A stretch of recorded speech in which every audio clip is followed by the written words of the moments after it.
Hi, I'm Gavin, and today we're going to be opening a 2015 Magic the Gathering core set. So let's get right into this.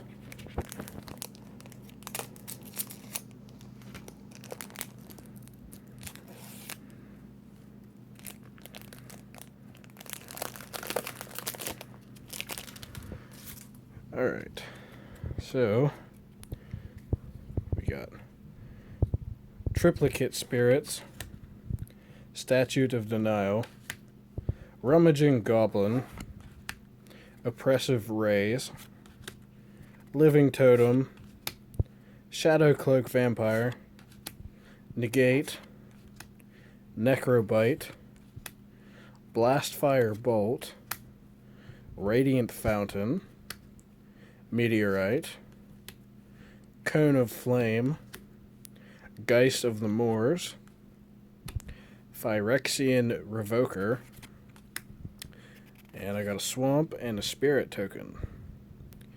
And we're going to be doing some more of these once the Innistrad re-releases in April. And we're going to be doing some deck profiles soon, so stay tuned for that. Subscribe to the channel, guys. Thank you.